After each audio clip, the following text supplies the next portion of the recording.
তো বন্ধুরা, আজকে একটা আংটি নিলাম। এটা একটা পাথর, যেটাকে ক্যাটসাই বলে। এই ক্যাটসাইটা আমাকে দিয়েছে আমার একটা খুব কাছের দাদা। সেই দাদাটা হলো আমাদের জ্যোতিষশাস্ত্রবিদ তন্ময়দা। না, বলো কিছু।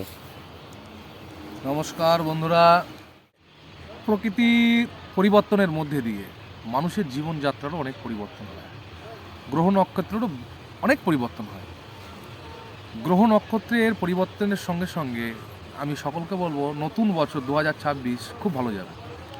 তা মানুষকে কি করতে হবে?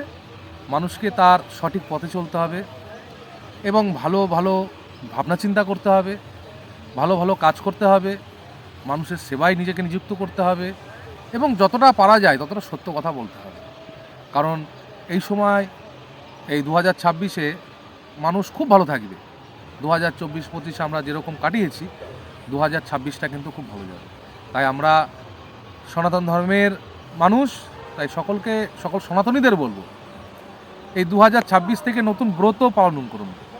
প্রত্যেক দিন নিজের শ্রী ভগবানের নাম উচ্চারণ না করে, শ্রী ভগবানের মুখ দর্শন না করে, শ্রী ভগবানের অর্চন না করে যেন আমরা রাস্তাঘাটে না হবে। ভগবানের নাম করব, তারপর আমরা বেরোবো। ভগবানের শ্রীরূপ দর্শন করব, তারপর আমরা বেরোবো। এবং আমাদের যে যে ঈশ্বরীয় কার্যগুলো আছে আমরা সেগুলো করব। তাহলে 2026-এ আমরা ভালো ফল পেতে পারি। জয় হিন্দ, বন্দে মাতরম। তো এই দাদাটা আমাদের তন্ময়দা জ্যোতিষশাস্ত্রবিদ। সব রকমের আংটি পাথর তার কাছে পেয়ে যাবেন। এবং কেউ কুষ্টি বানাতে চাইলে, কেউ হাত দেখাতে চাইলে তার সঙ্গে যোগাযোগ করতে পারেন। এবং স্ক্রিনে নাম্বারটা দেওয়া থাকবে, স্ক্রিনে থেকে নাম্বারটা নিয়ে তার সঙ্গে যোগাযোগ করতে পারেন। নমস্কার।